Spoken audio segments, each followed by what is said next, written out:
Hello everyone, कैसे हैं आप सब। आशा करती हूँ आप सभी स्वस्थ होंगे और अपने अपने लक्ष्य की प्राप्ति में निरंतर लगे होंगे। आज की क्लास में पुनः मैं कुछ महत्वपूर्ण प्रश्नों को लेकर के आप सभी के समक्ष उपस्थित हूँ। यदि आप सभी यूपी टीजीटी पीजीटी बिहार शिक्षक भर्ती TRE 4.0 UGC NET UP TET state इत्यादि की तैयारी अगर कर रहे हैं तो ये क्लास आपके लिए बहुत ही उपयोगी है। और इस क्लास में हम ऐसे प्रश्नों को सम्मिलित किए हैं जो परीक्षा में जिनकी आने की संभावना है। ठीक है, तो आज की क्लास में हम देखेंगे, हम सभी बहुत अधिक समय ना लेते हुए कम समय में अधिक से अधिक तथ्यों को जानने की कोशिश करते हैं। प्रश्न संख्या 1 है हमारा, देखते हैं 10 प्रश्न हम सभी करेंगे और 10 प्रश्नों में से आपके कितने प्रश्न सही होते हैं स्कोर के माध्यम से जरूर बताइएगा। तो प्रश्न संख्या 1 है हमारा, कलि कुलिस जीव निस्तार हित वाल्मीकि तुलसी भयो उक्ति किस कवि द्वारा रचित है। किस कवि द्वारा रचित है। ऑप्शन ए है नरहरि बाराहट, बी है ईश्वरदास, सी है अग्रदास और डी है नाभादास। तो इसका जो करेक्ट आंसर होगा वो क्या होगा, आप सभी जो है इसका करेक्ट आंसर देखेंगे कि इसका करेक्ट आंसर क्या होगा। तो ये हो जाएगा नाभादास। क्या हो जाएगा? नाभादास। और बताना चाहूंगी प्रश्नोत्तरी हम सभी राम काव्य से कर रहे हैं। राम काव्य से प्रश्नोत्तरी कर रहे हैं। अगले प्रश्न पर चलेंगे, प्रश्न संख्या, हाँ, ये जो है नाभादास स्वामी अग्रदास के शिष्य थे। कुछ तथ्य हैं इनके। नाभादास स्वामी अग्रदास के शिष्य थे। इनकी प्रमुख कृतियां हैं भक्तमाल और अष्टायाम।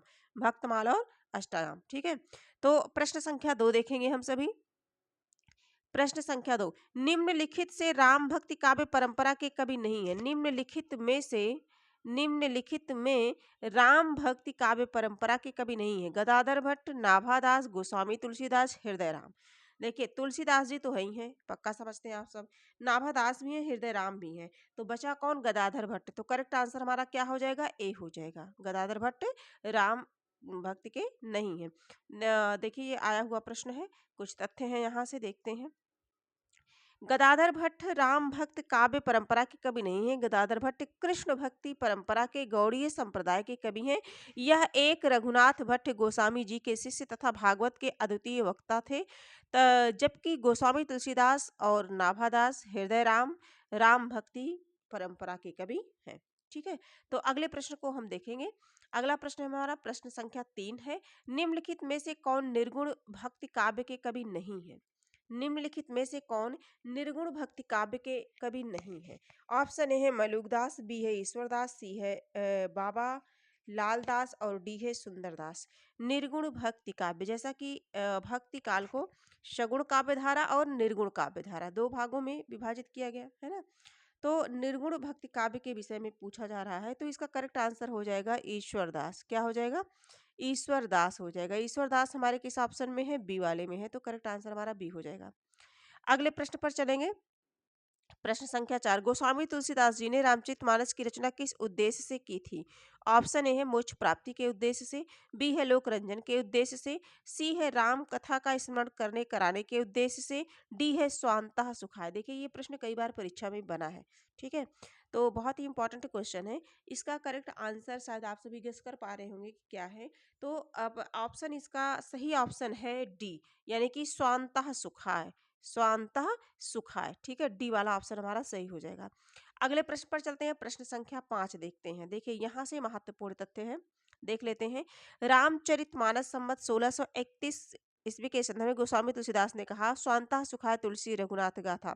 इस प्रकार से विकल्प डी हमारा सही हो गया। आगे देखेंगे, रामचरितमानस में जो है 7 कांड है।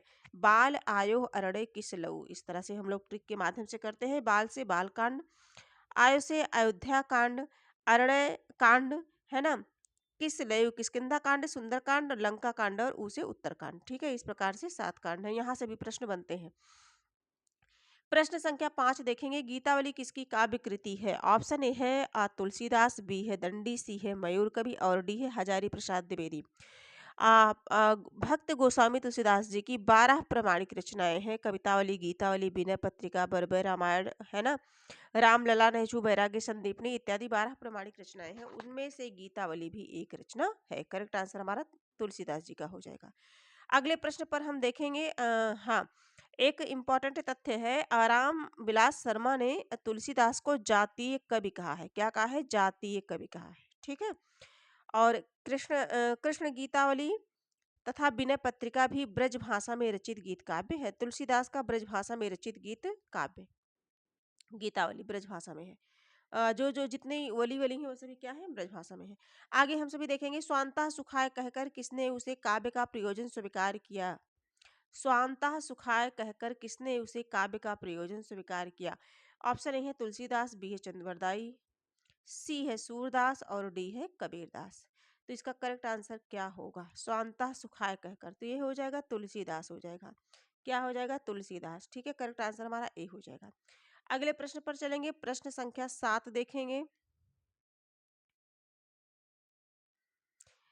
गोस्वामी तुलसीदास जी ने अपने काव्य की रचना स्वांतः सुखाय के साथ साथ लोकहित एवं लोक मंगल के लिए किया। प्रश्न संख्या 7, निम्न कवियों में कौन हिंदी का महाकवि माना जाता है। निम्न कवियों में कौन हिंदी का महाकवि माना जाता है। ऑप्शन ए है कालिदास, बी है अश्वघोष, सी है भर्तृहरि और डी है तुलसीदास। प्रश्न संख्या 7, तो किसे माना जाता है, तो गोस्वामी तुलसीदास जी को हिंदी का महाकवि किसे माना जाता है, गोस्वामी तुलसीदास जी को। आगे देखेंगे प्रश्न संख्या 8, रामायण में किस भाषा का प्रयोग किया गया है।